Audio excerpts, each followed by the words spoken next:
Brainfeed magazine invites schools for ET TechX from December 5th to 7th at High-Techs, Hyderabad.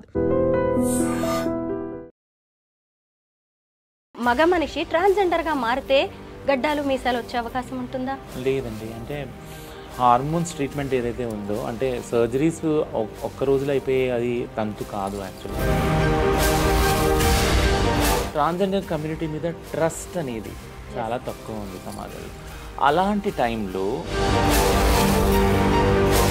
ఇలాంటి confusion స్టేట్లో ఇప్పుడిప్పుడే మేము advocate చేస్తున్నాం. యాక్చువల్గా లేదు, మేము ట్రాన్స్జెండర్ వ్యక్తులు, మాకు మానవ హక్కులు ఉన్నాయి, మాకు సమానత్వం కావాలి, స్వతంత్రం కావాలి.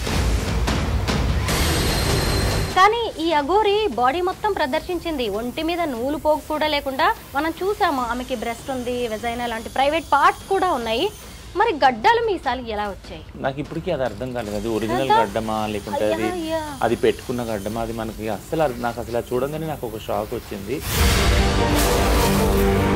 కార్లు తిరగటము, అఘోరి అని చెప్పి సమాజంలోకి రావటము, బట్టలు లేకుండా దాడి చెయ్యటము, పెద్ద పెద్ద స్టేట్మెంట్స్ ఇవ్వటము, శాపాలు ఇవ్వటము, ఇదంతా ఏదైతే ఉందో.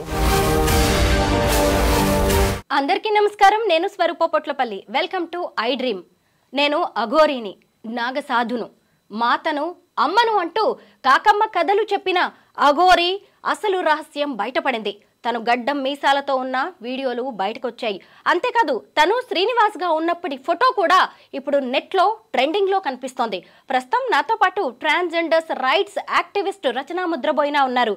ఓ వ్యక్తి సర్జరీస్ చేయించుకొని ఆడ మనిషిగా మారాక కూడా గడ్డాలు మీసాలు వస్తాయా? అఘోరి ఎందుకు ఇలా సనాతన ధర్మాన్ని, లోక కళ్యాణాన్ని అడ్డం పెట్టుకుని జనాల్ని ఫూల్స్ చేయాలని చూసింది? ఎందుకు దేవుణ్ణి ఆమె అలా మోసం చేయాలని చూసింది? దేవుడి పేరుతో జనాన్ని మోసగించాలనుకుందా? ఇలాంటి విషయాలన్నిటి మీద రచనతో మాట్లాడదాం. నమస్తే రచన, ఎలా ఉన్నారు? బాగున్నాను. మీరు చూస్తూనే ఉన్నారు కదా అఘోరి కొత్త వీడియో. నేనైతే నిజంగా షాక్ అయ్యాను. ఎందుకంటే నిన్న మొన్నటి దాకా ఆమె నాకు పీరియడ్స్ వస్తాయి, నేను ఆడ మనిషిని అని ఆమె తనంతట తానే చెప్పుకుంది. మనం ఎవరు అన్నది కాదు. ఇలా గడ్డం మీసాలు తన అన్నని కలవడానికి వెళ్తుండగా సడన్ గా ఆమె కారులో కనిపించింది. గడ్డం మీసాలతో ఉన్న వీడియోని చూసి నేనైతే షాక్ అయ్యాను రచన. ఇలా ఒకరు ట్రాన్స్జెండర్ నుంచి లేదు, ఒక మగ మనిషి ట్రాన్స్జెండర్గా మారితే గడ్డాలు మీసాలు వచ్చే అవకాశం ఉంటుందా? లేదండి. అంటే హార్మోన్స్ ట్రీట్మెంట్ ఏదైతే ఉందో, అంటే సర్జరీస్ ఒక్క రోజులో అయిపోయే అది తంతు కాదు. యాక్చువల్గా ప్రొసీజర్ కాదు. సర్జరీ ముందు కొన్ని ప్రొసీజర్స్ ఉన్నాయి, సర్జరీ తర్వాత కొన్ని ప్రొసీజర్స్ ఉన్నాయి. సో అంటే ఆ ప్రొసీజర్స్ ఫాలో అవ్వకుండా కూడా ఒకవేళ సర్జరీకి వెళ్ళినా, ఎక్కడన్నా తెలియకుండా చేయించుకున్నా కానీ సర్జరీ తర్వాత తక్కువైపోతుంది యాక్చువల్గా. సో తక్కువైన గడ్డం ఎలా ఎదిగింది అంటే, యాక్చువల్గా హార్మోనల్ ఏదైతే ఉంటుందో, బ్యాలెన్సింగ్ ఏదైతే ఉంటుందో సర్జరీ తర్వాత, మేల్ హార్మోన్స్ ఎక్కువ యాక్టివ్ ఉంటే అవ్వచ్చు, యాక్చువల్ సర్జరీ తర్వాత వెళ్ళిపోవాలి. ఫీమేల్ హార్మోన్స్ ఇంటేక్ చేసుకోకపోతే, మ్యాక్సిమం ట్రాన్స్ మహిళలు ముఖ్యంగా ఎవరైతే ఉన్నారో వాళ్ళు సర్జరీ చేసుకున్నాక ఫీమేల్ హార్మోన్స్ తీసుకుంటారు. కాబట్టి వాళ్ళకి గడ్డల మీసాలు రావు, ఆల్మోస్ట్ వాళ్ళు తగ్గిపోతుంది ఎదుగుదల. లేజర్ ట్రీట్మెంట్ కూడా తీసుకుంటారు. బట్ ఈ సోకాల్డ్ అఘోరి ఎవరైతే ఉన్నారో ఈ వ్యక్తి చాలా కన్ఫ్యూజన్. మీరు ఇప్పుడు అన్నారు ఆ మహిళల్ని, సమాజంలో ఉన్న వాళ్ళని పలానా కొన్ని సమూహాలు మీరు కోట్ చేశారు. అందరికన్నా ఎఫెక్ట్ అయింది, ఇంపాక్ట్ అయింది ట్రాన్స్జెండర్ కమ్యూనిటీ. యాక్చువల్గా ట్రాన్స్జెండర్ కమ్యూనిటీ మీద ట్రస్ట్ అనేది చాలా తక్కువ ఉంది సమాజంలో. అలాంటి టైంలో పలానా వ్యక్తి, మగ వ్యక్తి నుంచి ఇలా మారిన ట్రాన్స్ తర్వాత ఈ పేరని, అఘోరి అని, తర్వాత మాత అని, ఇది ఏదైతే కన్ఫ్యూజన్ ఉందో, సమాజం ఓన్లీ బైనరీలో చూస్తుంది. జెండర్ని, సెక్స్ని కూడా బైనరీలోనే చూస్తుంది.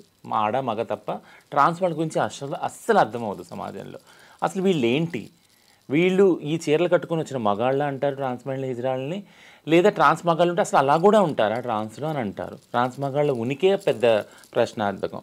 ఇలాంటి కన్ఫ్యూజన్ స్టేట్లో ఇప్పుడిప్పుడే మేము అడ్వకేట్ చేస్తున్నాం. యాక్చువల్గా లేదు, మేము ట్రాన్స్జెండర్ వ్యక్తులు, మాకు మానవ హక్కులు ఉన్నాయి, మాకు సమానత్వం కావాలి, స్వతంత్రం కావాలి, మేము హానికరమైన మనుషులం కాము సమాజంలో అని ఏదైతే చేస్తున్నామో, ఇలాంటి ఇన్సిడెంట్ జరిగినప్పుడు ఇదంతా రివర్స్గా వస్తుంది మాకు.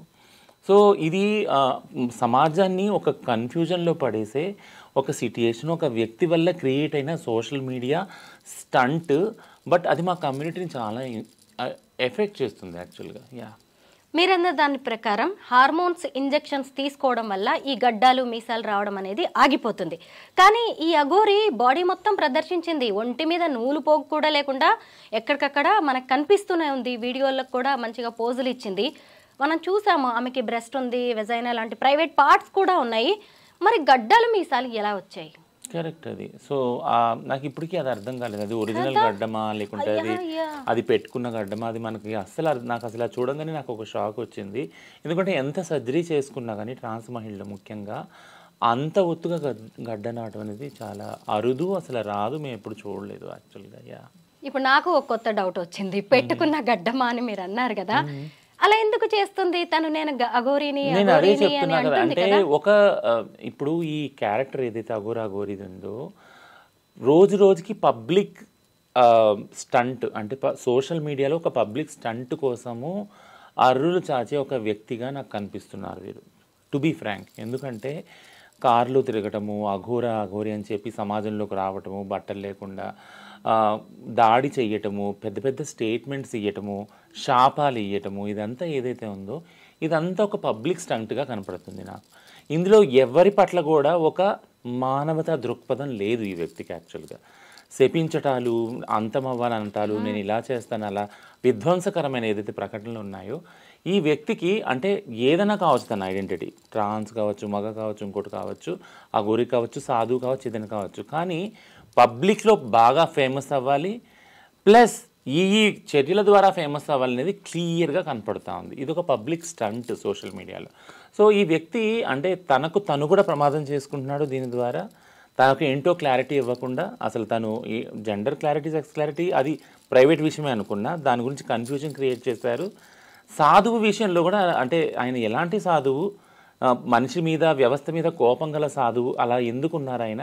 సాధువులు అంటే సాధుగుణం కలగరారు కదా, ఎప్పుడు సాధుగా ఉండాలి, దీవెనలు ఇవ్వాలి, మంచి గురించి ఆలోచించాలి సమాజంలో అందరికి. అలాంటి ఎక్కడ నాకు కనపడలేదు. సో ఇదొక పెద్ద క్వశ్చన్ మార్క్ యాక్చువల్గా. రచన తాను అఘోరిని, నేను చాలా రోజులు, నేను ఏళ్ల తరబడి దీక్ష చేసి వచ్చాను నేను హిమాలయాల్లో అని చెప్పుకోవడానికి తను చేసినవేంటి? విభూది పెట్టుకొని తిరగడం, బట్టలు లేకుండా తిరగడం. ఈ మధ్య అయితే శ్మశానాల్లో కూర్చుని మొత్తం ఆ పుర్రెలతో ఏదో తాంత్రిక పూజలు చేస్తున్నట్టు కారులో కూడా పుర్రెలు పెట్టుకొని తిరగడం, ఇలాంటివి తప్ప నిజంగా అఘోరాలకి ఉండే లక్షణాలు ఏవి ఈమెలో కనిపించలేదు. ఎందుకు అఘోరి అనే ఒక రూట్ని ఈమె ఎంచుకుందంటారు? నేను చెప్పాను కదా, అఘోరాలు ఇంతకుముందు ఎపిసోడ్ మనం చేసినప్పుడు అఘోరాలు యొక్క నిర్వచనం ఏదైతే ఉందో శాస్త్రీయంగా అది మనం విజిట్ చేయాలి. వాళ్ళ జీవన విధి విధానాలు మనం విజిట్ చేయాలి. అఘోరీలు జన సామర్థ్యంలో ఉండరు. వాళ్ళ ప్రదేశమే శ్మశానం. ఎందుకంటే వాళ్ళ దేవుడే మహాకాలుడు, శివుడు. కాబట్టి వాళ్ళు అక్కడే ఉంటారు. శివుడు భక్తులు కాబట్టి అక్కడే ఉంటారు, పూజలు చేస్తారు. వాళ్ళ జీవన స్టైలే, విధి విధానాలు వేరుంది. ఎందుకంటే వాళ్ళ లైఫ్ స్టైలు ఏదైతే తాంత్రిక శక్తులు ఉన్నాయో దాని ద్వారా నిర్ణయించబడినవి. ఆ గైడ్ లైన్స్ అని అలా వేసున్నవి. సో దాన్ని ఫాలో అవుతేనే వాళ్ళు ఆ కమ్యూనిటీలో ఉండగలుగుతారు. వాళ్ళలో ఉన్న స్ట్రిక్ట్ కమ్యూనిటీ గైడ్ లైన్స్ ఏంటంటే వాళ్ళు జనావాసాలలో వెళ్ళరు, శ్మశానంలో మాత్రమే ఉంటారు. ఇవన్నీ మనకు విజిబుల్గా కనపడినాయి. ఎన్నో డిస్కవరీ ఛానల్కి సంబంధించిన ఎన్నో ఉన్నాయి వీడియోస్, మనకి చూస్తే యూట్యూబ్లో కనిపిస్తాయి.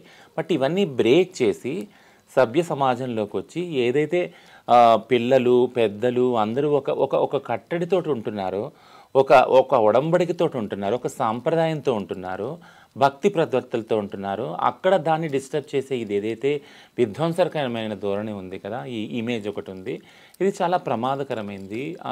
బహుశా అంటే కొన్ని మానసికమైన ఆందోళన లేదా ఆయన లోపల ఉన్న వాటి వల్ల, ఆయన లోన్ అవ్వటం వల్ల లాంటి చేస్తున్నాడేమన్నా అనుమానం కూడా వస్తుంది యాక్చువల్గా. రచన ఇంకొకటి ఏంటంటే ఆమె మొత్తం బాడీ అంతా కనిపిస్తూనే ఉంది. మీకు పీరియడ్స్ వస్తాయని ఒక ఫీమేల్ యాంకర్ అడిగితే వస్తాయి, మరి ఎలాగా, మరి బట్టలు లేవు కదా అంటే నేను బూడిదతో కవర్ చేస్తానని ఆమె చెప్పడం జరిగింది. నిజం చెప్పండి, ఒక ట్రాన్స్జెండర్కి అంటే ఆమె ఎక్కడ కూడా నేను ట్రాన్స్ అని చెప్పుకోలేదు, శ్రీనివాస్ అని నేను చెప్పుకోలేదు, తనకి పీరియడ్స్ వస్తాయనే చెప్పుకుంది తను. ఇలా జరిగే ఛాన్స్ ఉందా? ట్రాన్స్ వాళ్ళు ఎప్పుడు, అంటే మీరు ఎక్కడ చూడండి, అంటే పబ్లిక్గా ఇప్పుడు కూడా ఈ క్వశ్చన్ సూటిగా అడిగితే ఎవరు కూడా పీరియడ్స్ వస్తాయని ఎక్కడ చెప్పరు యాక్చువల్గా. ఎందుకంటే మాకు రావు కాబట్టి రాని విషయము అబద్ధాలు ఏవి కూడా చెప్పుకోరు. ట్రాన్స్జెండర్ కమ్యూనిటీ గురించి ముఖ్యంగా నేను వాలంటీర్ చేసేది, అడ్వకేట్ చేసేది అంటే చాలా పటిష్టంగా ఒక ఒక అంటే నమ్మకంతో ఎంతో హుందాతనంతో ప్రైడ్తో చెప్పే ఒక విషయం ఏంటుంటుందంటే ట్రాన్స్ వ్యక్తులకి అథెంటిసిటీ ఉంది, అంటే నిక్కచ్చిగా ఉంటారు. వాళ్ళు లోపల ఏది ఉన్నారో బయట కూడా అదే ఉంటారు. యాక్చువల్గా లోపల ఉండి బయట లేని వాళ్ళు ఆడవాళ్ళు పురుషులు మీరు చాలామంది హిపోక్రసీ అంటారు కదా ఇంగ్లీష్లో ఒక వర్డ్ ఉంది, అలా ఉండేవాళ్ళు చాలామందిని మనం చూస్తాం. వాళ్ళకి వేరు వేరు పొలిటికల్ కాన్ఫ్లిక్ట్స్ ఉంటాయి, సమయానికి అనుకూలంగా వాళ్ళు మారుతారు, వాళ్ళ క్యారెక్టర్ మారుతుంది, వాళ్ళ మాటలు మారుతాయి, అన్నీ మారుతాయి. కానీ ట్రాన్స్జెండర్ వ్యక్తులు వాళ్ళు ఏదైతే లోపల అనుకుంటున్నారో మనసులో అలానే బయట బతకాలని జీవిస్తారు, ప్రయత్నిస్తారు, నిరంతరం ప్రయత్నిస్తారు. అందుకని కదా ఈ సర్జరీలు కానీ ఇంత వివక్షత ఉన్నా కానీ మగాడే పుట్టావు, నువ్వు మగాడివి చీర కట్టుకున్నావు అన్నా కానీ లేదు, నేను నా మనసు ఇలా ఉంది, నేను ఆడపిల్లగా మారాలనుకున్నాను, నేను ఇలా ఉంటాను అని అన్ని బాధలు పడ్డా కూడా అలా బయటకు వచ్చి ఉన్నారు ట్రాన్స్ మహిళలు కానీ ట్రాన్స్ పురుషులు కానీ. ఈ అథెంటిసిటీ ఉన్న ఏదైతే కమ్యూనిటీ ఉందో ఈ కమ్యూనిటీకి ఈ ఒక్క అఘోరి ఏదైతే తీసుకొచ్చారో, నేను ఫలానా మా మగ పేరుంది, నేను మళ్ళీ పీరియడ్స్ వస్తాయి అంటే చూడండి, అంటే ఆ వ్యత్యాసం చూడండి. ఆ మగ పేరు ఉందని తల్లిదండ్రులు మాట్లాడుతున్నారు, వాళ్ళకి చుట్టాలు మాట్లాడుతున్నారు, కానీ సంబంధికులు మాట్లాడుతున్నారు, పేరు కూడా బయటకు వచ్చింది కాదు, మళ్ళీ అఘోరి మళ్ళీ నాకు పీరియడ్స్ వస్తాయని, మళ్ళీ స్త్రీకి ఒక ఏదైతే ఉందో ఫిజికాలిటీస్ అవన్నీ చెప్తా ఉన్నారు, మళ్ళీ ఇప్పుడు గడ్డంతో మన ముందుకు వచ్చారు. సో ఇన్ని వేరియేషన్స్ ఉన్నప్పుడు జెండర్ కన్ఫ్యూజన్ ఉంది కదా. సో జెండర్ న్యూట్రల్ వరల్డ్ని మనం అందరం కోరుకుంటే అది చాలా బాగుంటుంది. అంటే అసలు జెండర్ లేని సమాజం అది చాలా బాగుంటుంది. అంటే ఆ జెండర్ లేని సమాజం ఇప్పుడు అడవిలోకి వెళ్ళాము, జంతువులకి జెండర్ లేదు కదా, వాటికి తెలియదు కూడా, అందుకే బట్టలు వేసుకో కూడా. మనం ఏ సోకాళ్ళ నాగరికతలోనే బట్టలు వేసుకొని తిరుగుతాం కదా. అట్లాంటి సమాజం ఉంటే ఓకే, అట్లాంటివి ఈయన వచ్చినా కానీ ఫరక్ పడదు కదా ఎవరికి. బట్ కానీ జెండరు బైనరీలో ఉంది, అందులో ట్రాన్స్జెండర్ వాళ్ళు చాలా అణచివేతకు గురవుతున్నారు. ఇద్దరే జెండర్లు కనపడుతున్నారు, మిగిలిన వాళ్ళు అణచివేతకు గురవుతున్నారు. ఇలాంటి ఒక వాతావరణంలో కాసేపు మగ, కాసేపు ఆడ, కాసేపు నేను ట్రాన్స్ అనే ఈ మల్టిపుల్ ఏవైతే మెసేజెస్ ఇస్తున్నారో ఈ వ్యక్తి, this is very confusing and this is very drastic. చాలా అంటే బాధాకరమైన ప్రమాదకరమైన సిచ్యుయేషన్. నేను ప్రమాదకరమైన చెప్తున్నాను ఎందుకంటే ఇది కన్ఫ్యూజన్ ఇంకా ఎక్కువ చేస్తుంది ట్రాన్స్ వ్యక్తుల పట్ల. మగవారికి ఆడవారికి అది ఏం ఫరక్ పడదు, ఎందుకంటే బైనరీగా ఉన్నారు కాబట్టి, వాళ్ళు మెజారిటేరియన్గా ఉన్నారు కాబట్టి వాళ్ళకి ఫరక్ పడదు. కానీ ట్రాన్స్జెండర్ వ్యక్తులకి ఇది ఒక ప్రమాదక సూచిక అసలు యాక్చువల్గా. రచన, ఇప్పటికే ట్రాన్స్జెండర్ హిజ్రా కమ్యూనిటీ మీద చాలా నెగిటివ్ ఇంప్రెషన్ ఉంది. సొసైటీ ఇప్పటికి కూడా చాలా చిన్న చూపు చూస్తుంది. మీలాంటి వాళ్ళు మాలాంటి వాళ్ళం మాట్లాడుతూ కాస్త పరిస్థితులని ఏదన్నా మార్పు తీసుకొద్దామని ప్రయత్నిస్తూ ఉన్నాం. ఇప్పటికే చాలామంది ట్రాన్స్జెండర్స్ కలెక్షన్ అంటారు, ఎక్కడ చూసినా కానీ రైల్వే స్టేషన్స్, ట్రైన్స్లో, రోడ్ల మీద ఎంత దబాయిస్తారు. ఎక్కడైనా ఫంక్షన్స్ జరిగితే చాలు, పెళ్ళిళ్ళు జరిగితే చాలు, అక్కడికి వెళ్ళి బెదిరించడం, డబ్బులు లాక్కోవడం, లేదంటే నోటికొచ్చినవి తిట్టడం లాంటివి చేస్తూ ఉంటారు. ఇప్పుడు కొత్తగా వచ్చిన ఈ అఘోరి లాంటి వాళ్ళు ఇంకా ట్రాన్స్జెండర్స్ కమ్యూనిటీ మీద నెగిటివ్ అభిప్రాయాన్ని అయితే పెంచుతున్నారు కదా. నిజంగా అండి, ఎందుకంటే ఇప్పుడు అంటే రోజు ఒక మీటింగ్ నేను అటెండ్ అవుతున్నాను. ఏంటంటే రోజు ఎక్కడో ఒక క్రైసిస్ అవుతుంది. రీసెంట్గా నేను ఓన్లీ పండగలకు మాత్రం బయటకు వెళ్తాను, అది ఒకటి దీపావళికి వెళ్తాను. నాకు తెలిసిన వాళ్ళ దగ్గరికి వెళ్ళి దీవెనలు ఇచ్చి నేను వచ్చేస్తాను, వాళ్ళు ఎంత ఇస్తాను తీసుకుని వస్తాను. నేను హిజ్రా కమ్యూనిటీలో ఉన్నాను కాబట్టి. బట్ కానీ ఈ ఇయర్ వెళ్ళినప్పుడు చాలామంది ఏం చెప్పారంటే 2-3 విషయాలు చెప్పారు. ఒకటి, పోలీసుల నుంచి మాకు ఆర్డర్స్ వచ్చినాయండి ఇవ్వకూడదు అని. నేను అడిగాను ఎందుకండి ఏమైంది అంటే, లేదండి మీ వాళ్ళు ఎక్కడికి వస్తే అక్కడ బట్టలు ఇప్పేస్తున్నారు, అడగట్లేదు, ముందు రాగానే ఫస్ట్ అడుగుతున్నారు, అడగకపోతే బట్టలు ఇప్పేస్తున్నారు. ఓకేనండి అంటే సరే మీకు ఇష్టం ఉంటే ఇవ్వండి లేకపోతే లేదని మరి అక్కడి నుంచి వెళ్ళిపోయాం. ఇంకో విషయం ఏంటంటే ఇప్పుడు ఒక చెడ్డ విషయం వచ్చినప్పుడు దానికి 1, 2, 3 అన్నీ జోడిస్తారు. ఇంకో చోట ఇంకొకళ్ళు ఏం చెప్తా ఉన్నారంటే వీళ్ళు ఈ న్యూసెన్స్తో పాటు దొంగతనం కూడా చేస్తూ ఉన్నారు. సో మా దగ్గర మొబైల్ దొంగతనం చేశారు, ఇదిగో సీసీ కెమెరాలు పడినాయి, ఇక ఫుటేజ్ ఉంది అని అంటే ఓకే. సో ఇంకా ప్లస్ ఇంకొకటి యాడ్ అయింది అంటే బ్యాడ్కి అంటే ఒకళ్ళు అంటారు కదా, చెడు నీళ్ళ మీద నూనెలాగా త్వరగా ప్రయాణిస్తుంది అనేసి. ఒక బ్యాడ్ జరిగిందంటే అది అంతా వ్యాపిస్తుంది. యాక్చువల్గా ఒక కమ్యూనిటీ గురించి బ్యాడ్ అని వచ్చిందంటే అంతటి సమాజంలో అది వ్యాపిస్తుంది. సో ఇప్పుడు ఫస్ట్ ఫేక్ ఐడెంటిటీ ఒకటి, న్యూడిటీ ఒకటి, ఆబ్సినిటీ ఒకటి, ఆ తర్వాత దొంగతనం ఒకటి, ఎక్స్టార్షన్ ఒకటి, ఇవన్నీ లీగల్గా తీసుకున్నప్పుడు ఇవన్నీ కమ్యూనిటీకి ఒక చెడ్డ పేరే. బట్ కానీ మేము గవర్నమెంట్తో కూర్చున్నప్పుడు ఏం చెప్తా ఉన్నాము, అవును ఇది జరుగుతుంది. ఎందుకు జరుగుతుంది? వాళ్ళ కనీస అవసరాలు తీరట్లేదు. ఫుడ్ కానీ, ఉండటం కానీ, షెల్టర్ కానీ, బట్టలు వేసుకోవటం కానీ, పాపులేషన్ ఏదైతే మాది పెరుగుతుందో పెరిగే రేషియోలో వసతులు పెరగట్లేదు, కనీస అవసరాలు తీరట్లేదు. సో కాబట్టి మీరు ఇది కల్పించండి. ఏదైతే భిక్షాటన సెక్స్ వర్క్ చేసుకుని ఇక్కడ ఏ న్యూసెన్స్ ఉంటుందో అది మెల్లమెల్లగా గ్రాడ్యువల్గా తగ్గుతుంది. ఉద్యోగాలు కల్పించండి, అప్పుడే తగ్గుతుంది అని మేము ప్రభుత్వాలతో మాట్లాడుతున్నాం, పాలసీ హోల్డర్తో మాట్లాడుతున్నాం. అక్కడ ఆ పని జరుగుతూ ఉంది. బట్ ఈ నియంత్రణ అనేది జరగట్లేదు. క్రైమ్ రోజు రోజుకి పెరుగుతుంది. దీనివల్ల ఇంకొకటి ఇదొకటి చెప్తాను ఏంటంటే, సైడ్ ఎఫెక్ట్ ఏముంటుందంటే, ఎవరైతే కొంతమంది న్యూడ్ అయిపోతూ ఉన్నారో, న్యూడిటీ ఆబ్సినిటీగా ఉన్నారో, వీళ్ళ వల్ల చేయని వాళ్ళకి ఒక బ్యాడ్ నేమ్, ఒక బ్యాడ్ ఇమేజ్, కమ్యూనిటీ అంతా బ్యాడ్ అనేది ఒక ఇమేజ్ వస్తుంది, క్రియేట్ అవుతుంది. అది ఫస్ట్ పాయింట్.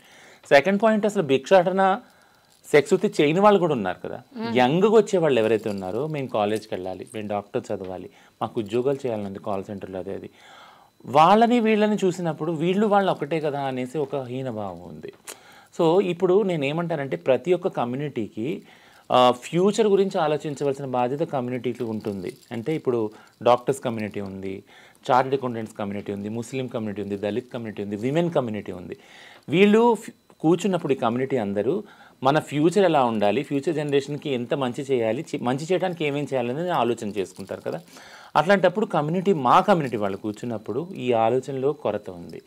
అంటే ప్రాచీనంగా మా అందరికీ ఇచ్చిన ఒక సంప్రదాయం ఏంటంటే భిక్షాటన సెక్స్ వర్క్. భిక్షాటన అయితే మెయిన్ ఉంది. సో భిక్షాటనలోనే ఉన్నాము. ఇంకొకటి ఏంటంటే చదువు లేదు, సో గవర్నమెంట్లో ఎప్పుడు మాతో మాట్లాడలేదు. సో ఈ క్రైమ్ ఇట్లానే పెరుగుతూ ఉంది. సో కాబట్టి ఏంటంటే, ఇప్పుడు కూర్చొని ఫ్యూచర్ రాబోయే తరాల వాళ్ళకి ఎవరైతే మారాలి అంటే ఇది మార్పు అని నేను వేరే వృత్తులు చేయాలి, వేరే వ్యాపారాలు చేయాలి అని ఆలోచించే వాళ్ళ గురించి ఆలోచించే ఒక లాంగ్ టర్మ్ ప్లానింగ్ చేసుకోవాలి ఖచ్చితంగా. సో ఇవన్నీ ఉన్న వాతావరణంలో, ఇవన్నీ జరుగుతున్న వాతావరణంలో ఒక క్యారెక్టర్ హఠాత్తుగా వచ్చి ఒక సెన్సిటైజేషన్ కోసము, సెన్సిటైజేషన్ అది రాంగ్ వర్డ్, సెన్సేషన్ కోసము సోషల్ మీడియాని ఉపయోగించుకొని ఇన్స్టాని, ఫేస్బుక్ని, వాట్సాప్ని ప్రతి ఒక్క నిమిషము అప్డేట్ ఇచ్చుకుంటూ, పైగా జెండర్ కాన్ఫ్లిక్ట్ క్రియేట్ చేస్తా సమాజంలో, కాసేపు ట్రాన్స్, కాసేపు ఆడ, కాసేపు మగ. సో ఇది ఎక్కడికి దారితీస్తుంది? యాక్చువల్గా మేము చేసే ఇంత పని, రాత్రి పగలు చేసే పనిని ఇది ఎంత ఎఫెక్ట్ చేస్తుంది? నిజంగా చాలా బాధేస్తుంది. రచన, అసలు మీరు ట్రాన్స్జెండర్స్ అంటేనే అర్ధనారీశ్వర తత్వం. మీరు కొత్త షాపులు ఓపెనింగ్స్కి వెళ్తారు, గృహప్రవేశాలకు వెళ్తారు, ఏ చిన్న బిడ్డ పుడితేనో వెళ్ళి బ్లెస్ చేస్తారు, కొత్తగా ఎవరైనా పెళ్ళి అయితే ఎవరింట్లోనైనా అక్కడికి వెళ్ళి వాళ్ళని ఆశీర్వదిస్తారు. ఇక్కడ అఘోరి చూస్తే నోరు తెరిస్తే అందరినీ తిట్టడమే, శపించడమే. నిజంగా ఇలా ఉంటారా? అస్సలు ఉండదండి. ట్రాన్స్ అనే వ్యక్తులు ఇలా అస్సలు ఉండరు. మా కమ్యూనిటీలో ఎవరైతే ట్రాన్స్ అయితే, ఎవరైతే న్యూడ్గా అయిపోతున్నారో, ఇలాంటి శాపాలు బెదిరిస్తున్నారో వాళ్ళనే మేము డిజోన్ చేస్తాం. అంటే వాళ్ళు మా కమ్యూనిటీ వాళ్ళు కారు, అసలు మా కమ్యూనిటీ వాళ్ళు అలా చెయ్యరు. అసలు సిగ్నల్స్ ఒకటి అడగరు. ఏది మీరు అన్నట్టు ఓన్లీ పెళ్ళిళ్ళు, ఏదైనా పుణ్య కార్యాలు అయితే వెళ్తారు, అంతే దీవెనలు ఇస్తారు మంచి జరగాలని. ఎందుకంటే హిజ్రా కమ్యూనిటీ పట్ల ఒక భక్తి, ఒక విశ్వాసం ఉంది యాక్చువల్గా కదా. ఆ భక్తి విశ్వాసం అనేది వాళ్ళ శరీరాలకున్న పవిత్రత నుంచి వస్తుంది. అందుకే చెప్తాను, ఎక్కడైనా భక్తి విశ్వాసాలు నమ్మకం అనేవి సమాజంలో అంతమయ్యే స్టేజ్ వచ్చిందంటే అది హిజ్రా సమాజంలో అంతమయ్యే స్టేజ్కి వచ్చినప్పుడు మొత్తం సమాజం ఎఫెక్ట్ అవుతుందని అర్థం చేసుకోవాలి. ఎందుకంటే సమాజాన్ని ఒక పిరమిడ్గా తీసుకున్నప్పుడు అందరికన్నా కింద మేమున్నామన్నమాట. సో ఫస్ట్ ఎక్కడి నుంచి అది డిస్మాంటిల్ అయితే వస్తుంది, తగ్గుతుంటూ వచ్చిందో భక్తి కానీ, ప్రేమ కానీ, విశ్వాసం కానీ, నమ్మకం ఇవన్నీ తగ్గుకుంటూ వచ్చి మా దగ్గరకు వచ్చి అది అంతమైనప్పుడు సమాజం అంతా అంతమైనట్టే, ఆ విషయాల్లో ఓడినట్టే అని నేను చెప్తానన్నమాట. అందుకే భక్తి అనేది, విశ్వాసం అనేది, నమ్మకం అనేది ఖచ్చితంగా మా ఐడెంటిటీ, అది మా గుర్తింపు అది. ఎందుకంటే ఎవరు ఏం చేసినా కానీ వీళ్ళు మాత్రం అలా చేయరు. వీళ్ళు నమ్మకస్తులు, వీళ్ళు పవిత్రంగా ఉంటారు, వీళ్ళ దీవెనలు జరుగుతాయి, వీళ్ళు చెప్పిస్తే జరుగుతుంది అని నమ్మకం సమాజంలో ఉంది. కాబట్టి అలా ఆ నమ్మకాన్ని ఉంచుకోవాల్సిన బాధ్యత మా మీద ఉంది యాక్చువల్గా. ఎందుకంటే ఆ బాధ్యత ఎందుకు అంటున్నానంటే, ఆ నమ్మకం ద్వారానే మా రోజు గడుస్తుంది కదా. మాకున్న మినిమం బేసిక్ ఏదైతే రోటీ, కపడా, మకాన్ ఉన్నాయో అవి నడుస్తున్నాయి కదా. సో ఆ నమ్మకాన్ని పోయినప్పుడు, ఇది పోయినప్పుడు ఖచ్చితంగా మా బేసిక్ కమ్యూనిటీస్ కూడా కోల్పోతాం మేము. సో కాబట్టి మేము ఎప్పుడు నిరంతరం ప్రయత్నించాలి. మా కమ్యూనిటీ ఏంటంటే ఆ నమ్మకాన్ని, ఆ విశ్వాసాన్ని, భక్తిని, సంస్కృతిని కాపాడుకునే బాధ్యత మా కమ్యూనిటీ మీద ఉంది. సో ఇలాంటి క్యారెక్టర్స్ వచ్చి అట్లన్నీ డిస్టర్బ్ చేయడానికి చేసినప్పుడు ఒకసారి అంటే ఆశ్చర్యము కలుగుద్ది, బాధ కూడా కలుగుతుంది అనమాట. ఇలా ఎందుకు మల్టిపుల్ మెసేజెస్ ఒకసారి ఇస్తున్నారు, కన్ఫ్యూజన్లోకి తీసుకొస్తున్నారు అని. రచన, నేను చాలా కాలంగా మిమ్మల్ని చూస్తున్నాను. మీ డ్రెస్సింగ్ ఎంత బాగుంటుందో, మీ జ్యువెలరీ కావచ్చు, అబ్బా బ్యాంగిల్స్, మీరు తయారయ్యే విధానం, ఇవన్నీ చాలా బాగుంటాయి. ఇలా నేను ఇంకొంతమంది ట్రాన్స్ని కూడా చూశాను. అంటే ఒక ఆడతత్వాన్ని, అంటే సర్జరీస్ చేయించుకోవడమే కాదు, మీరు ఆ ఆడతనాన్ని చూపించడానికి కూడా ప్రయత్నిస్తారు. అలాగే హుందాగా ఉంటారు, అలా ఉండడానికి చేస్తూ ఉంటారు. కానీ ఈ అఘోరి ఏంటి అసలు బట్టలు లేకుండా తిరగడం, దీన్ని ఎలా చూడాలి? మీ కమ్యూనిటీ నుంచి దీనికి సమాధానం కావాలి. ఎందుకు ఆమె ఒంటి మీద బట్టలు కూడా లేకుండా అలా ప్రదర్శించాలనుకుంది? సో ట్రాన్స్జెండర్ కమ్యూనిటీ ముఖ్యంగా చూడంగానే చేతులెక్కి మొక్కేలాగా ఉండాలి యాక్చువల్ కదా. చేతులెత్తి అంటే మీరు చెప్తే నెంబర్ రీసెంట్గా ఒక మీటింగ్, గవర్నమెంట్ మీటింగ్కి వెళ్ళినప్పుడు బయట ఒక పెద్ద ఆయన కూర్చొని ఉన్నాడు అనమాట. ఇలా ఎంటర్ అవుతున్నాను, నేను మామూలుగా అసలు తలెత్తి చూడను ఎవరిని, కళ్ళు ఎక్కడ నా ఈ కలవవు ఎవరితోటి. నేను తల దించుకున్నానంటే అలా వెళ్తాను, వెళ్ళి కుర్చీలో కూర్చుంటా. ఇలా వెళ్ళంగానే అడుగు పెట్టగానే దారి ఇవ్వండి మహాలక్ష్మి వస్తుంది నన్న. సో అంటే ప్రస్తుతం గవర్నమెంట్ కూడా ఫస్ట్ స్కీమ్ మహాలక్ష్మి స్కీమ్ కదా. సో నేను అనేది నాకు చాలా బాగా అనిపించింది. నేను వెంటనే తలెత్తి థ్యాంక్ యూ సార్ అని చెప్పాను. అంటే అంత పవిత్రమైన భావన సమాజంలో అందరికీ ఉంది. ఆ భావాన్ని నిలుపుకోవాలంటే మీరు అలా కనపడాలి కూడా. What you see is what you believe, and what you believe is what you at the end of the day you will be. అంటే మీరు ఏదైతే చూస్తారో అది మీరు అవుతారు at the end of the day కదా. మీరు ఒక పవిత్రమైన ఒక నడవడిక కానీ ఒక రూపం కానీ మీరు కలిగి ఉన్నారంటే అది చూసిన వాళ్ళకి ఆ భావన కలుగుద్ది, వాళ్ళు కూడా అలా తయారవుతారు యాక్చువల్గా. So what you see is what you believe and what you become కదా. సో ఇది ఇలా ఉంది అన్నప్పుడు ఖచ్చితంగా ట్రాన్స్జెండర్ కమ్యూనిటీ అలా కనపడినప్పుడే వాళ్ళకి దొరుకుతుంది ఏదైనా కానీ, ఆ రెస్పెక్ట్ కానీ ఆ ఇజ్జత్ కానీ. బట్ ఎప్పుడైతే ఇది డిస్టర్బ్ అవుతుందో ఖచ్చితంగా ఆ విలువలు పోతాయి. సో దాన్ని ఎప్పుడు కూడా మేము ఆ ట్రాక్లోకి తీసుకొచ్చి పెట్టడానికి ట్రై చేస్తాం అందరం. మా లీడర్స్ ఎవరైతే ఉన్నామో, ఎవరో కొంతమంది వీడియోలు చేస్తారు చాలా అశ్లీలంగా, ఎవరో కొంతమంది ఏదో రీల్స్లో మాట్లాడతారు, ఎవరో కొంతమంది దుకాణం ముందు ఏదో అలాంటి చేస్తారు. బట్ ఇవన్నీ ఎప్పుడైతే ఇవి అన్ని సమాజాల్లో అవుతాయి, అన్ని కమిటీలో మగవాళ్ళు ఆడవాళ్ళు కూడా చేస్తారు కదా ఇలాంటివి. బట్ కొంతమంది ఆడవాళ్ళు మగవాళ్ళు నిలబడి చెప్తారు, లేదు ఆడవాళ్ళు ఇలాగా మగవాళ్ళు ఇలాగా, ఈ రూల్స్, ఈ ప్రిన్సిపల్స్, ఈ కల్చర్స్, ఈ ఎథిక్స్ ఉన్నాయని చెప్తారు యాక్చువల్గా. అలాగే హిజ్రా సమాజము, ట్రాన్స్జెండర్ కమ్యూనిటీ కూడా. బట్ ఈ వ్యక్తి ఐ థింక్ ఎథిక్సే లేవు. ముఖ్యంగా నేను ఒకటి ప్రశ్నించేది ఏంటంటే, తన సోకాల్డ్ అఘోరి అని ఏదైతే ఐడెంటిటీ చెప్తున్నారో దానికి సంబంధించిన ఎథిక్స్ కూడా లేవు కదా. సో అంటే ఈ వ్యక్తిని ఎలా చూడాలి అంటే, ఆ అఘోరికి ఉన్న కల్చర్ కానీ, ఆ ఎథిక్స్ కానీ, ఆ ప్రిన్సిపల్స్ కానీ కనపడిన వ్యక్తిని అంటే అఘోరిగా కూడా అసలు ఎలా అనగలం, అది నేను అనేది. రచన, ఈ సబ్జెక్ట్కి ఇర్రెలవెంట్ అయినా సరే మీ నోటి నుంచి మహాలక్ష్మి అనేది వచ్చింది కదా, మహాలక్ష్మి పథకం గురించి. అయితే మీరు బస్ ఎక్కేటప్పుడు మీకు ఫ్రీగా దొరుకుతుందా? ఎందుకంటే మీరు ఆడ అని నిరూపించుకోవడానికి చాలా ప్రయత్నాలు చేయాల్సి వస్తుంది. మేము కూడా ఒకటి మీలో ఒకటి అని చెప్పుకోవడానికి ఎంతో ప్రయత్నిస్తున్నారు. ఫ్రీ బస్ వస్తుందా? ఎప్పుడు ఎవరు అబ్జెక్ట్ చేయలేదు. ఇంకొకటి ఏంటంటే టికెట్ ఎక్కడ తీసుకోవట్లేదు. ఇంకొకటి ఏంటంటే ఆనందించదగిన విషయం, మాలో అంటే మీరు అన్నారు అంటే ట్రాన్స్ మహిళలు కాకుండా ట్రాన్స్ పురుషులు కూడా ఉన్నారు. రీసెంట్గా ఆర్టీసీ కమిషనర్ గారు సజ్జనార్ గారికి ఒక రిప్రజెంటేషన్ ఇచ్చాము, ట్రాన్స్ పురుషులు కూడా అలౌ చేశారు. సో ట్రాన్స్ వాళ్ళంటే కేవలం మహిళలే కాదు, ట్రాన్స్జెండర్లు పురుషులు కూడా ఉన్నారు అని వాళ్ళకి కూడా పాస్లు ఇవ్వడం స్టార్ట్ చేశారు. ఒకటి ఇది కాక కొంతమంది ట్రాన్స్ వాళ్ళు ట్రాన్స్జెండర్ ఐడెంటిటీగా గుర్తించుకుంటారు. తెలంగాణ మొత్తంలో 56,000 మంది ట్రాన్స్జెండర్ వ్యక్తులు ఉన్నారు సమగ్ర సర్వే ప్రకారం. ఈ డేటా మన ముందు ఉంది, ఇప్పుడు అవైలబుల్ ఉంది. అంతమంది ఉన్నప్పుడు అందరూ ట్రాన్స్ పురుషులు కానీ, అందరూ ట్రాన్స్ మహిళలు కానీ ఉండరుగా, హిజ్రాలు కానీ ఉండరుగా. కొంతమంది వాళ్ళు పుట్టిన సెక్స్లోనే వాళ్ళు ఐడెంటిఫై చేసుకుంటారు, బట్ జెండర్ మాత్రం ట్రాన్స్ అనే వాళ్ళు ఎక్స్ప్రెస్ చేస్తున్నారు.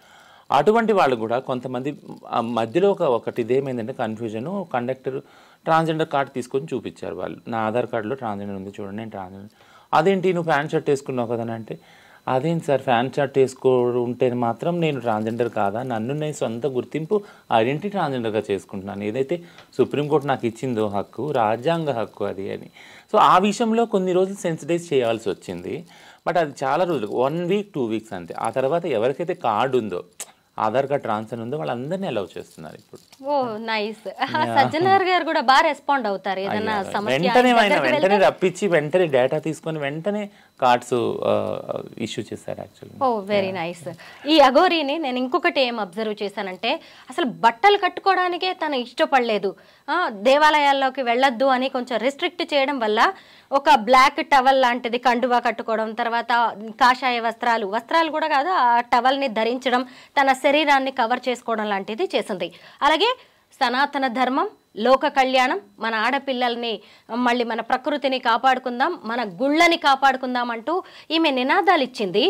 అంటే ఇప్పుడు మీ వాళ్ళు కూడా ఒక్కొక్కళ్ళు ఒక్కో రకమైన మార్గాన్ని ఎంచుకుంటున్నారు. అది తమను తాము నిరూపించుకోవడానికో, కొత్తగా చూపించుకోవడానికో, లేదంటే ఆదాయ మార్గంగానో. ఈ అఘోరి ఇలా కొత్త మార్గాన్ని ఎంచుకుందంటారా? అయి ఉండొచ్చు. ఎందుకంటే ఇప్పుడు సోషల్ మీడియాలో it's become a source of income యాక్చువల్గా.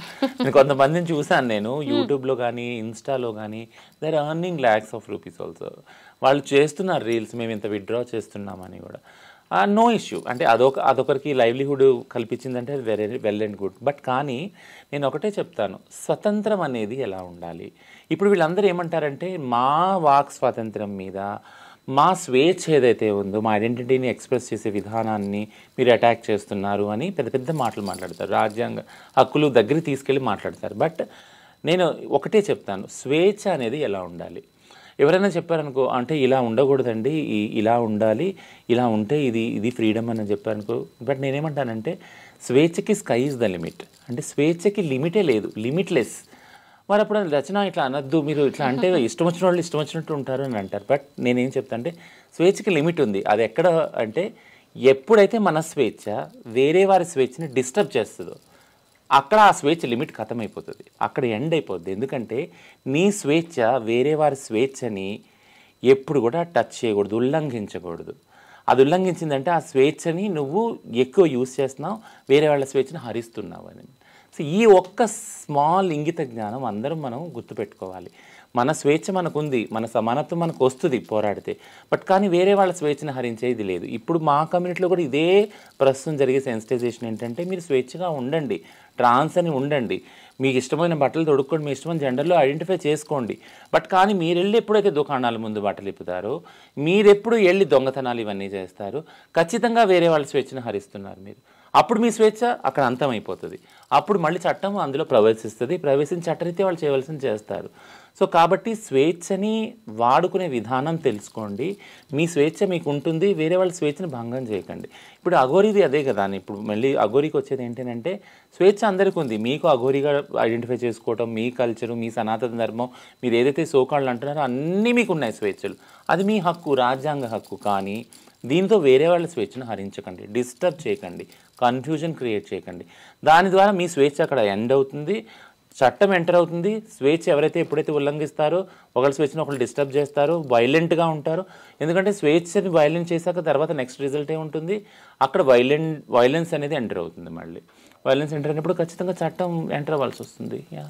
రచన ఒక కృష్ణాపల్లి అనే విలేజ్కి చెందిన వ్యక్తి తిను. ఇప్పుడు ఈ అఘోరీని ఆడానాలో మగానాలో కూడా నాకే అర్థం కావట్లేదు. అయితే తను 6th 7th క్లాస్ వరకు ఆ ఊర్లోనే ఉంది, చదువుకుంది. తన పేరు శ్రీనివాస్. ఆ తర్వాత తను ఆ ఊరు నుంచి వెళ్ళిపోవడం, అందరికీ దూరంగా వెళ్ళిపోయింది. ఆ తర్వాత ఆమె జీవితం ఏమైందనేది తెలియదు. తన తల్లిదండ్రులు కూడా చాలా పూర్ కండిషన్లో ఉన్నారు, వాళ్ళ కుటుంబం అంతా కూడా. మరి ఆ తర్వాత ఆమె వెళ్ళిపోయింది. ఇప్పుడు మళ్ళీ కొత్తగా అప్పుడప్పుడు కుటుంబంతో టచ్లో ఉండేది. కొత్తగా అఘోరీని అంటూ వచ్చింది. ఎక్కడ చూసినా ఈమె జీవితంలో మొత్తం సీక్రసీ కనిపిస్తుంది రచన. ఇంకొకటి ఏంటంటే నాకు 3 కార్లు ఉన్నాయి, బెంజ్ కారు ఉంది, ఫార్చ్యూనర్ ఉంది, ఇది i10. ఇప్పుడు మళ్ళీ కొత్త కారు కూడా మార్చినట్టుంది చూస్తుండగానే మనం ఇవన్నీ 2 నెలల్లో. ఎక్కడ చూసినా ఈమె జీవితంలో మొత్తం నాకు రహస్యమే కనిపిస్తుంది. తిన మానసిక స్థితి ఎలా ఉంది అంటారు? ఈ హార్మోన్స్, ఇంజెక్షన్స్, సర్జరీస్ వీటి వల్ల కూడా ఇలా కొంచెం తేడా జరిగే అవకాశం ఉందంటారా? నాకు తెలిసి ట్రాన్స్జెండర్ వ్యక్తి ఫాలో అవ్వాల్సిన ఒక ప్రొసీజర్స్ ఈ వ్యక్తి ఫాలో అయ్యారని అనుకోను.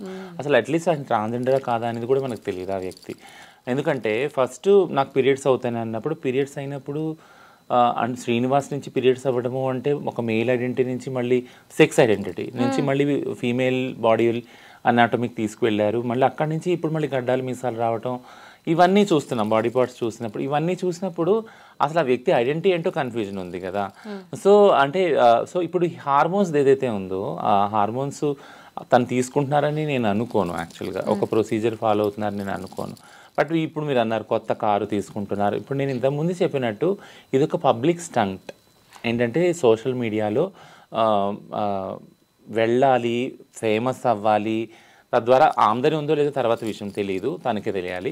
ఫేమస్ అవ్వాలని ఇది ఏదైతే వెర్రి ఉందో ఆ వెర్రి అంటే ఇప్పుడు తిన్నే అంటలేదు, చాలామందికి ఇది ఉంది, మామూలుగా మెయిన్ స్ట్రీమ్ దానిలో ఉంది. ఫేమస్ అయిపోవాలి ఒక నైట్లో, అందరూ మన గురించి మాట్లాడుకోవాలనే వెర్రి చాలా మటుకుంది. కాబట్టి ఇది ఖచ్చితంగా ఆ కోవకు చెందిన ఒక పర్సనాలిటీ డిజార్డర్ అని నేను అంటాను. సో డెఫినెట్లీ ఈ వ్యక్తిని మెంటల్ హెల్త్ ఎక్స్పర్ట్స్కి దగ్గరికి మనం పంపించాలి, వారు చూడాలి. నా heart goes with their family. వాళ్ళ ఫ్యామిలీ మీరు అంటున్నారు కదా చాలా పూర్ బ్యాక్గ్రౌండ్. సో అట్లాంటి పూర్ బ్యాక్గ్రౌండ్లోంచి వచ్చిన వ్యక్తి ఇలాంటివి తేవటం వల్ల వాళ్ళ ఫ్యామిలీకి కూడా ట్రబుల్స్ తెస్తారు యాక్చువల్గా కదా. సో డిటాచ్మెంట్ ఒకటి అయ్యారు, చిన్నప్పుడు ఎప్పుడు వెళ్ళిపోయారు, అఘోరలా అయ్యారు, ఇదంతా తపస్సు చేశారు, ఇదంతా ఆ బాధ ఫ్యామిలీకి ఉంటుంది. ఇప్పుడు మేము ట్రాన్స్జెండర్ వ్యక్తులు అంటే మాత్రమే ఇంటి నుంచి బయటకు వచ్చినా ఆ ప్రేమ మేము చంపుకోము, వదులుకోము. మా తల్లిదండ్రుల్ని, అక్క తమ్ముళ్ళ చెల్లిని వదులుకోము. అట్లీస్ట్ ఫోన్ కాంటాక్ట్, వాట్సాప్ ఏదోటి ఉంటుంది, వచ్చిపోవటం అని, వాళ్ళు మమ్మల్ని పలకరించడం ఇదంతా ఉంటుంది. ఇంత అయినా కానీ తెలియకుండా పబ్లిక్గా. బట్ ఈ వ్యక్తి బయటకు వచ్చేసారు, ఆ ఫ్యామిలీతో పూర్తిగా డిటాచ్ అయ్యారు. బట్ ఇప్పుడు ఒక పబ్లిక్గా వెళ్ళి ఒక ఫిగర్ లాగా ఒక స్టంట్, మీడియా స్టంట్ ఏదైతే చేస్తున్నారో this will impact the family also. ఇప్పుడు మేము ట్రాన్స్జెండర్ వ్యక్తులని బయట ఇప్పుడు నేను ఉన్నాను, ఇప్పుడు మీడియాలో వచ్చి మాట్లాడుతున్నాను, నా వీడియోలు ఎంతమందో చూస్తారు, కొన్ని వేల మంది చూస్తారు కదా, నా ఫ్యామిలీ మెంబర్స్ కూడా చూస్తారు, నా ఇంటి పేరున్న వాళ్ళు కూడా చూస్తారు. యాక్చువల్లీ చూసినప్పుడు వాళ్ళ మీద ఇంపాక్ట్ ఖచ్చితంగా పడుతుంది కదా. నా ఇంటి పేరు ఉన్న వాళ్ళు నా ఫ్యామిలీలో కూడా ఉన్నారు కదా, వాళ్ళ మీద కూడా పడుతుంది. సో ఇది ఒక ఎగ్జాంపుల్ చెప్తున్నాను ఏంటంటే ఈ వ్యక్తి ఫ్యామిలీ మీద కూడా ఇది ఇంపాక్ట్ పడదు. ఒకవేళ పూర్ అయితే, వాళ్ళు నిరుపేద కుటుంబం నుంచి వస్తే వాళ్ళ మీద కూడా పడుతుంది ఇది. సో ఈ వ్యక్తి చాలా ఇన్హ్యూమన్, అమానుషంగా ప్రవర్తిస్తున్నారు. రచన, మీరు చాలా కాలంగా ట్రాన్స్జెండర్స్ రైట్స్ కోసం పనిచేస్తున్నారు. ఇప్పుడు అఘోరీకి కావాల్సిన రైట్స్ సంబంధించి కూడా అవసరమైతే మీరు వెళ్ళి నిలబడతారు. ఖచ్చితంగా నాకు తెలుసు. మెంటల్ హెల్త్ ముందు సరిచేయడానికి కూడా నిలబడతాను. ఎస్, నాకు తెలుసు మీరు ఎలా నిలబడతారో, మీరు కరెక్ట్ ఇది అని నమ్మితే. అయితే రచన, ఇప్పుడు మీ కమ్యూనిటీ నుంచి కావచ్చు, లేదంటే మీరు పర్సనల్గా ఈ అఘోరీకి ఏదైనా మెసేజ్ కానీ వార్నింగ్ కానీ ఇస్తారా? ఇది కాదు మనం ఉండాల్సింది, మనం సమాజానికి చెప్పాల్సింది ఇది కాదు అని మీ నుంచి ఏదైనా తనకి చెప్పాలనుకుంటున్నారా? 2 విషయాలు చెప్పాలనుకున్నాను. ఒకటి ఏంటంటే ఒకవేళ ఇది కనుక పబ్లిక్ స్టంట్ కోసము ఏదో సెన్సేషన్ చేయటం కోసం ఒకవేళ చేస్తూ ఉంటాయితే ఇది ఎంతో కాలము నడవదు యాక్చువల్గా. ఇది సెల్ఫ్ హార్మింగ్ కూడా, తనకు తను చాలా హార్మ్ చేసుకుంటున్నారు తను. ఎందుకనంటే ఇలా ఎక్కువ కాలం లేకపోవటం వల్ల, ఇలా మళ్ళీ రివర్స్ అవ్వటం వల్ల ఈ గేమ్ అంతా, ఎందుకంటే ఈ కన్ఫ్యూజన్ వల్ల ఎక్కడో చోట ఎండ్ అవుద్ది గేమ్. ఈ కాన్ఫ్లిక్ట్ అనేది, ఈ కన్ఫ్యూజన్ ఎండ్ చేయాల్సి వస్తుంది, మళ్ళీ ఒబ్లివియన్ అంటే మళ్ళీ తెరమరుగైపోవాల్సి వస్తుంది. ఓకేనా? సో అప్పుడు మానసికంగా చాలా ఇంపాక్ట్ అవుతుంది, తన మానసిక హెల్త్ మీద అది ఎఫెక్ట్ అవుతుంది. సో కాబట్టి తను ఉన్న ఈ క్రిటికల్ కండిషన్లో, తను ఎలాంటి క్లిష్ట పరిస్థితుల్లో ఉన్నారో, please consult mental health experts, psychiatrist కానీ సైకాలజిస్ట్ కానీ కన్సల్ట్ చేస్తే they will analyse it. Actually వాళ్ళు ఒక కౌన్సిలింగ్ ఇచ్చి అసలు ఎటువంటి సిచ్యుయేషన్లో ఉన్నారో వాళ్ళు ఇచ్చి దీనికి ఏంటి రెమెడీ అనేది సజెస్ట్ చేస్తారు. That's my humble human request as a friend. నేను ఫ్రెండ్గానే అంటాను, నేను ఎనిమిగా ఎప్పుడు అన్నాను. ఎందుకంటే ఒక వ్యక్తిగా చూస్తున్నాను తనని, ఆ మల్టిపుల్ డిజార్డర్స్ని అదొక కండిషన్గా చూస్తున్నాను కాబట్టి నా జాలంతా తన మీద ఉంది, తనకి ఈ సజెషన్ ఇస్తున్నాను. రెండోది ఏంటంటే don't try to confuse the society. సమాజాన్ని కన్ఫ్యూజ్ చేయడానికి ట్రై చేయకండి. తద్వారా మీరు సెన్సేషన్ అవటానికో ఫేమస్ అవటానికో మీరు ఇది చేస్తుండొచ్చు, but this will come again behind you. మీ వెనకకి వస్తుంది, మళ్ళీ మీ వెనక వస్తుంది అది మళ్ళీ. ఎందుకనంటే మీరు క్రియేట్ చేసిన ఏదైతే కన్ఫ్యూజన్ ఉందో 2 కమ్యూనిటీస్కి అది ఎఫెక్ట్ అవుతుంది. ఒకటి మీ ఏదైతే ఉందో ఏదైతే అంటున్నారో అఘోరా సో కాల్డ్ కమ్యూనిటీ ఉందో దాన్ని ఇంపాక్ట్ చేస్తున్నారు మీరు. అక్కడ చాలా ఫ్లాష్ బ్యాక్ వస్తుంది మీకు, మళ్ళీ ఆ కమ్యూనిటీ మిమ్మల్ని డిజోన్ చేస్తుంది. నిజంగా మీరు అఘోరి అయ్యి ఉంటే వాళ్ళు మిమ్మల్ని క్వశ్చన్ చేస్తారు మీ అథెంటిసిటీని. నువ్వు ఎందుకు వెళ్ళావు పబ్లిక్లోకి, నువ్వు ఎందుకు ఇలా చేస్తున్నావు, యాంటీ గవర్నమెంట్ స్టేట్మెంట్స్ ఎందుకు ఇస్తున్నావు, ఈ హేటెడ్ స్పీచ్ ఏంటి, ఇదంతా అడుగుతారు కదా, వాళ్ళ సమాజం కూడా అడుగుతారు. సో బీ కేర్ఫుల్, ఆ సమాజం కూడా మిమ్మల్ని క్వశ్చన్ ఇస్తుంది. ప్లస్ ఏదైతే మీరు వచ్చి సభ్య సమాజంలో మీరు అంటున్నారో ఈ గవర్నమెంట్లు ఆడపిల్లలు కాపాడుకోవాలి, మందిరాలు కాపాడాలనుకుంటే దానికి ఒక ప్రొసీజర్స్ ఉన్నాయి, అవన్నీ జెన్యూన్ డిమాండ్సే. బట్ అవి చెయ్యకుండా ఓన్లీ ఫ్లాష్ అవుతున్నారు, ప్రతిరోజు ప్రతి మినిట్ సెన్సేషన్గా ఫ్లాష్ అవుతున్నారు, ఏమీ అవ్వట్లేదు, ముందుకైతే పని అయితే నడవట్లేదు కదా. ఈ సమాజం కూడా క్వశ్చన్ చేస్తుంది. So there is a double risk and also responsibility. You are breaking that both ways అనమాట. ఆ రెండు కమ్యూనిటీస్ కూడా మీరు ఇంపాక్ట్ చేస్తున్నారు, సభ్య సమాజాన్ని, అఘోరి సమాజాన్ని కూడా. సో మీరు దానికి ఆన్సరబుల్గా ఉంటారు. So this is the next suggestion. Rachana, ఫైనల్గా ఒక్క డౌట్, క్వశ్చన్ అని అడగకుండా డౌట్ అని ఎందుకన్నానో తెలుసా? ఇప్పుడు నేను అడుగుతున్నవన్నీ కూడా సమాజానికి ట్రాన్స్జెండర్స్ విషయంలో వస్తున్న డౌట్స్. మీలాంటి వాళ్ళు క్లియర్ చేయాల్సిన అవసరం ఉంది అని నేను ఇవన్నీ అడుగుతున్నాను రచన. అయితే మామూలుగా ట్రాన్స్జెండర్స్ ఎక్కడైనా కమ్యూనిటీ లాగా ఉంటారు, సింగిల్గా తిరగరు. బట్ ఈ అఘోరి ఎక్కడ చూసినా సింగిల్గానే కనిపిస్తోంది. ఎందుకు? తను ట్రాన్స్ అని చెప్పుకోవడానికి ఏమన్నా తను చిన్న చూపుగా, సిగ్గుగా ఫీల్ అవుతుందంటారా? అదొకటిను. నేను ఇప్పుడు చెప్పాను కదా, అఘోరి సమాజం ఒకటి ఉంది. చాలా తెర వెనుక ఆ శ్మశానంలో, ఆ చీకటిలో మహాకాలుని పూజించుకుంటే వాళ్ళ విధి విధానాల్లో వాళ్ళు ఉన్నారు. ఆ కమ్యూనిటీని కాదని, ఆ కమ్యూనిటీ సమ్మతితో వచ్చారో లేదో మనకు తెలియదు. ఆ కమ్యూనిటీ రూల్స్ని బ్రేక్ చేసుకుంటూ ఈయన సమాజంలోకి వచ్చి ఈయన పోర్ట్రే అవుతున్నారు, ఫ్లాష్ అవుతున్నారు ప్రతిరోజు, ప్రతి డే. సో కాబట్టి వాళ్ళకి సంబంధించిన రూల్స్ కూడా ఆయన బ్రేక్ చేస్తున్నారు కదా, ఆ కమ్యూనిటీకి సంబంధించిన అఘోరికి సంబంధించిన కమ్యూనిటీ రూల్స్ కూడా, గైడ్ లైన్స్ కూడా బ్రేక్ చేస్తున్నారు యాక్చువల్లీ. సో ఇది ఆ వ్యక్తికి రిస్క్ఫుల్లే, ఆ కమ్యూనిటీకి కూడా రిస్క్ఫుల్లే. ఎలా అయితే ఆయన వచ్చి ఇక్కడ ప్రమాదం క్రియేట్ చేస్తున్నాడో సోకాల్డ్ సమాజంలో, వీళ్ళకి ఎలాగో హానికరమే అది. రెచ్చగొట్టి ఏదైతే స్టేట్మెంట్స్ ఇస్తున్నారో శాపాలని అదని, వీళ్ళకి ఎలాగో అది ప్రమాదమే, వాళ్ళకు కూడా ప్రమాదమే. అది ముఖ్యంగా ఈ వ్యక్తికి చాలా ప్రమాదం. అది సెల్ఫ్ హార్మింగ్ ఆ వ్యక్తికి తెలియట్లేదు. So he is in a very critical condition. Thank you Rachana. అసలు ఈ అఘోరితో పాటు ట్రాన్స్జెండర్స్కి సంబంధించిన అనేక విషయాలు చెప్పారు, సమాజానికి ఉన్న అనేక డౌట్స్ని కూడా మీరు క్లియర్ చేశారు. Thank you so much. Thank you.